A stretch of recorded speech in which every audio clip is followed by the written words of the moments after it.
Hello बच्चों, कैसे हैं आप सभी। सबसे पहले तो मकर संक्रांति की आप सबको ढेर ढेर शुभकामनाएं। भगवान करे कि आप बहुत ही अच्छे अच्छे नंबर लेकर आए और बहुत ही अच्छे नंबरों से पास हो। सो आज बहुत मस्ती करना, खूब सारा अपने अलवर में पिट्ठू खेले जाते हैं तो खूब अच्छे से पिट्ठू खेलना। और जो लोग बाहर के हैं, जो कहीं और के हैं, जैसे कि अपने जयपुर में बहुत सारी पतंगे उड़ाई जाती हैं तो बहुत सारे पतंगे उड़ाना। अलग अलग रीजन्स के अलग अलग कस्टम्स होते हैं। जो भी आपका कस्टम है, जस्ट एंजॉय, खूब एंजॉय करो और खूब पढ़ाई करो। ठीक है, स्टूडेंट लाइफ कभी भी दोबारा नहीं आती है। अच्छे से एंजॉय करिए और खूब अच्छे से पढ़ाई करिए। इसी शुभकामनाओं के साथ में हम अपने टॉपिक को नहीं भूले हैं, तो हम अपना टॉपिक को आगे कंटिन्यू करते हैं। नया टॉपिक नहीं है, सॉरी, वो हमारा जो पुराना टॉपिक है स्टोमेटा, उसी को हम लोग आगे कंटिन्यू कर रहे हैं। मैंने आप लोगों से अपने लास्ट वीडियो के अंदर डिस्कशन किया था स्टोमेटा के बारे में, जहां पे हम लोगों ने अलग अलग स्टोमेटा के बारे में पढ़ा था। क्या पढ़ा था हम लोगों ने कि कुछ लीफ के अंदर अपर साइड में स्टोमेटा होते हैं, कुछ लोअर साइड में होते हैं। जो मोनोकॉट्स होते हैं उसमें type 1, type 2, type 3, type 4 type के स्टोमेटा होते हैं। कुछ अगर हम बात करें कि उनकी डेली मूवमेंट की बेसिस पे भी उनको हमने बहुत ही अलग अलग टाइप में डिवाइड किया है, जैसे कि अल्फा अल्फा टाइप के, पोटैटो टाइप के, बार्ले टाइप के, या फिर सकलेंट टाइप के, या फिर एक्विजिटम टाइप के। कल मैंने एक चीज बताई थी, आप लोगों को याद होगी शायद, वो जो मैंने कहा था कि बहुत ही ज्यादा वो इम्पोर्टेंट है। उम्मीद करती हूँ कि याद होगी। मैंने ये कहा था, मैंने ये कहा था कि एक्विजिटम के जो स्टोमेटा होते हैं दे आर ओपन ऑलवेज। ठीक है, they are open and always, मतलब हमेशा वो कैसे रहते हैं, हमेशा हर फॉर्म के अंदर वो कैसे रहते हैं, ओपन रहते हैं। इसीलिए यहाँ पे इस खास बात को मैंने यहाँ पे थोड़ा सा आपको हाईलाइट किया था और ध्यान दिलवाया था कि कई बार कुछ क्वेश्चंस होते हैं बेटा जो कि कंपटीशन एग्जाम्स के अंदर पूछे जा सकते हैं। ओके, चलिए अब हम आगे बात करते हैं। एक इंडेक्स आता है, एक सूचकांक आता है, जहां पे इसको हम बोलते हैं स्टोमेटल इंडेक्स बोलते हैं। स्टोमेटल इंडेक्स का मतलब होता है कि मतलब अगर मैं ये बोलूं कि कितनी सेल्स प्रेजेंट है, जो एपिडर्मिस जो है लीफ की, वहां पे कितनी सेल्स प्रेजेंट है, कितनी number of the cells present है, और वहां पे उस एपिडर्मिस के ऊपर कितने अमाउंट के अंदर स्टोमेटा प्रेजेंट है। इसी बेसिस के ऊपर क्या किया जाता है, एक स्टोमेटल इंडेक्स दिया जाता है कि how much amount of the stomata are present over there. ठीक है, इसके लिए हम एक फॉर्मूला देते हैं, I is equal to S upon E plus S. जो आई है इसको हमने क्या नाम दिया है, स्टोमेटल इंडेक्स नाम दिया।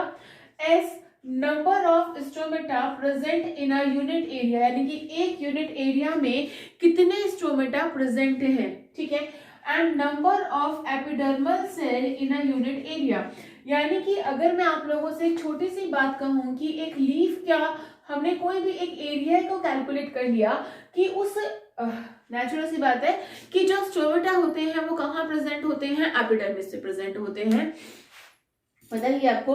तो एक पर्टिकुलरली एरिया के अंदर, एक यूनिट एरिया के अंदर कितने एपिडर्मल सेल्स प्रेजेंट है और यहाँ पे कितने नंबर ऑफ स्टोमेटा प्रेजेंट है, इसी से ही हम लोग क्या निकाल सकते हैं, स्टोमेटल इंडेक्स निकाल सकते हैं, यानी कि एक सेल में कितने स्टोमेटा जो है वो प्रेजेंट हो सकते हैं।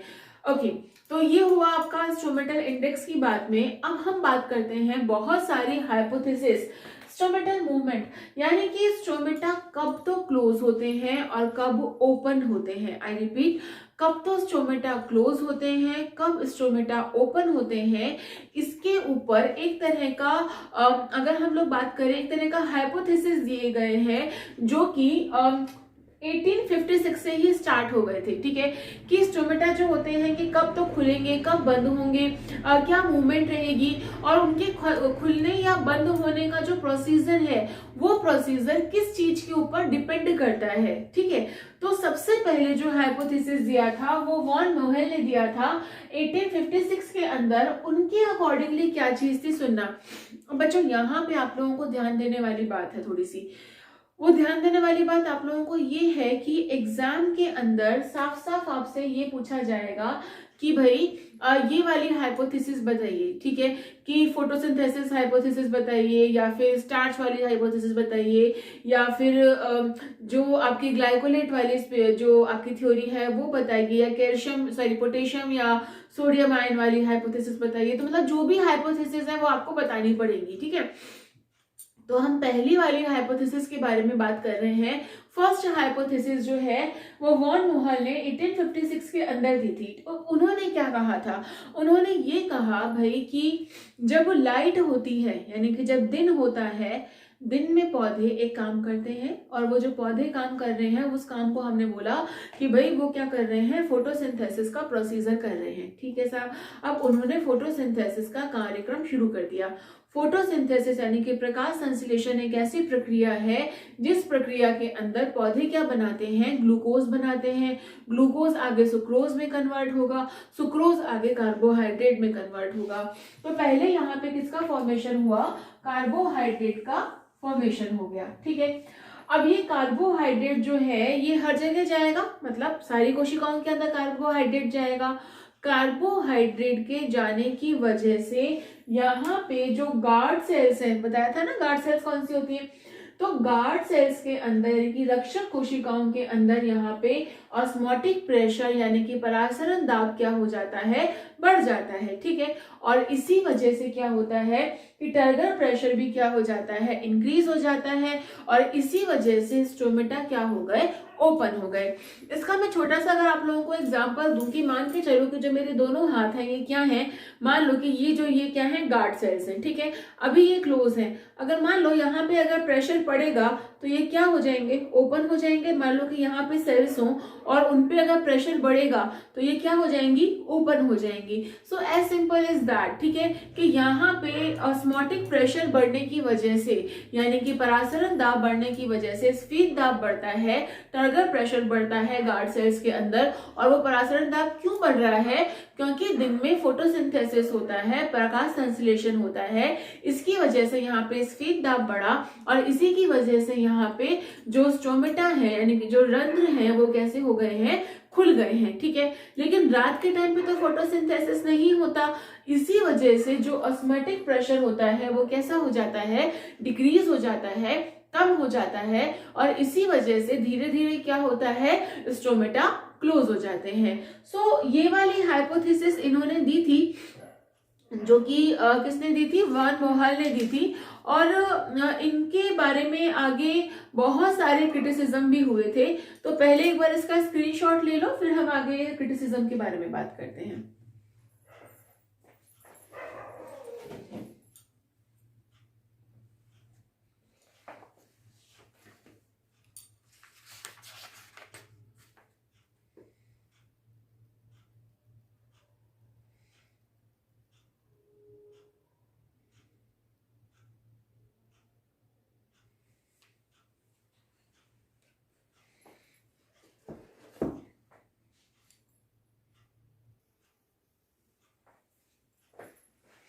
हाँ जी बच्चों, तो आप लोगों ने पहले वाला स्क्रीनशॉट ले लिया होगा। एक मिनट, यहाँ पे अगर हम बात करें क्रिटिसिज्म के बारे में, ठीक है, कि जो पहले वाली जो थ्योरी थी जो कि वॉन महल ने दी थी, उसके बाद में देखो हर जितने, मैं हमेशा आप लोगों को ये चीज कहती हूँ कि जो भी थ्योरी आती है उस थ्योरी को पहले प्रेजेंट किया जाता है। उस थ्योरी को जब प्रेजेंट कर दिया जाता है तो उसको पेपर के अंदर पब्लिश किया जाता है, दैनिक भास्कर में या टाइम्स ऑफ इंडिया में नहीं, जो एक इन जनरल साइंटिस्ट लोगों का पेपर होता है, जो कि एक इंटरनेशनल या नेशनल लेवल की कॉन्फ्रेंसेज होती है, वहां पर उस पेपर को पब्लिश किया जाता है। और जब उस पेपर को पब्लिश किया जाता है तो बहुत सारे साइंटिस्ट बैठे होते हैं और वो कंक्लूजन निकाल रहे होते हैं कि भाई ठीक है, आपने ये एक्सपेरिमेंट किया है और इस एक्सपेरिमेंट के अंदर किस तरह से चीजें जो है जो आपने भी कही है, मतलब वो उसका क्रिटिसिज्म करते हैं, ठीक है।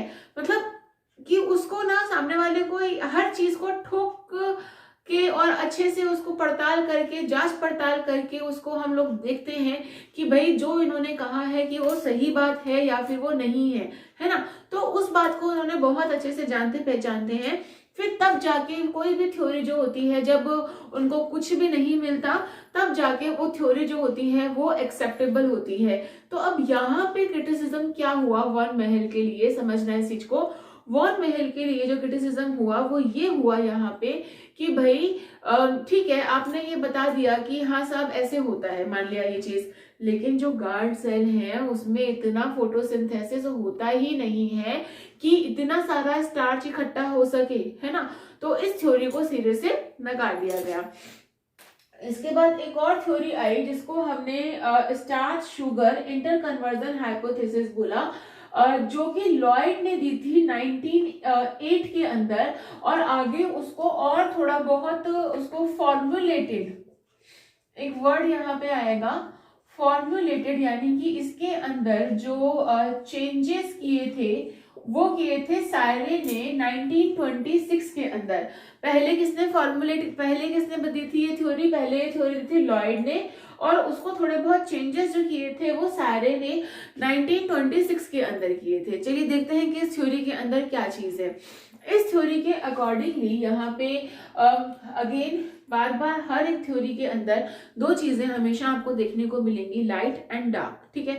तो अब यहाँ पे जो लाइट रिएक्शन हो रही है, इस लाइट रिएक्शन के अंदर सबसे पहली चीज यहाँ पे क्या हो रही है कि स्टार्च जो है ना, स्टार्च कन्वर्ट हो जाती है, एक एंजाइम होता है जिसको हम फॉस्फोराइलेज एंजाइम बोलते हैं। उस एंजाइम की हेल्प से ये ग्लूकोज 1 फॉस्फेट में कन्वर्ट हो जाती है, ठीक है। और ग्लूकोज 1 फॉस्फेट जो होता है ये वाटर के अंदर सॉल्युबल होता है, और ये कहाँ आ जाता है? जो अपनी गार्ड सेल्स है वहां पे आ जाता है।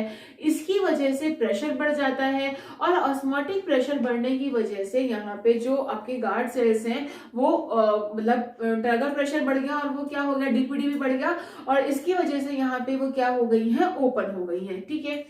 अब यहाँ पे सायरे ने इस चीज को मॉडिफाइड कर दिया पीएच डाल के। कैसे? कि स्टार्च की पीएच क्या होती है? 7 होती है, तो और वो सॉल्युबल नहीं होती है ग्रेन के अंदर। तो अब यहाँ पे वो किसमें, जब पीएच 7 हो जाती है और ग्लूकोज 1 फॉस्फेट के अंदर वो कन्वर्ट हो जाती है, तब इस पीएच पे स्टोमेटा खुल जाते हैं, ठीक है। और इस पे वो क्या होने लग जाते हैं? जब इसका रिवर्सिबल रिएक्शन होती है, जब क्या बनती है? स्टार्च बनती है, तो पीएच जो होती है वो 5 हो जाती है, और उस फेज में आके जो अगर हम लोग बात करें कि स्टोमेटा जो होते हैं वो क्या हो जाते हैं? क्लोज हो जाते हैं। अब यहाँ पे अगर हम लोग बात करें इस थ्योरी के ऊपर, तो इस थ्योरी के अकॉर्डिंगली एक चीज और भी होती है कि यहाँ पे जो सायरे ने मॉडिफिकेशन किया था वो ये भी कहा था कि भाई कार्बन डाइऑक्साइड जो है डार्क में, यानी कि जो रात होती है, तो कार्बन डाइऑक्साइड जो वाटर जो होते हैं ये मिलके क्या बना लेते हैं? H2CO3 बना लेते हैं, यानी कि कार्बोनिक एसिड बना लेते हैं। कार्बोनिक एसिड जो होता है वो टूटता है HIN प्लस HCO3 प्लस के अंदर, ठीक है। अब यहाँ पे अगर हम बात करें कि सेल सेट की जो पीएच होती है, ठीक है, ओवरऑल यहाँ पे हाइड्रोजन आयन की कंसंट्रेशन जो होती है वो क्या हो जाती है? बढ़ना शुरू हो जाती है, ठीक है। और जैसे ही पीएच क्या हो जाती है? लो हो जाती है। तो जो लो पीएच होती है वो किसको एनहेंस करती है? वो एनहेंस करती है कि भाई ग्लूकोज 1 फॉस्फेट जो है वो वापस से किसमें कन्वर्ट हो जाए? स्टार्च में कन्वर्ट हो जाए, ठीक है। यानी कि लाइट में तो ये चीज हो रही है और डार्क में ये चीज हो रही है।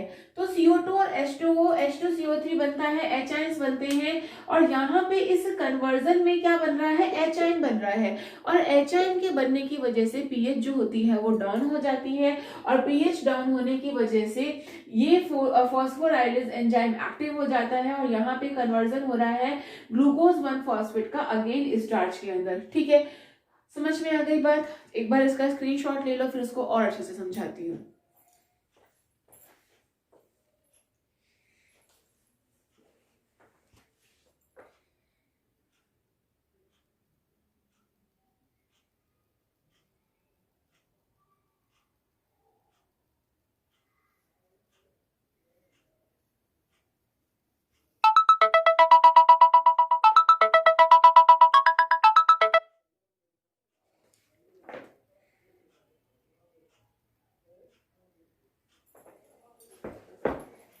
सो अगेन हम लोग स्टार्ट करते हैं।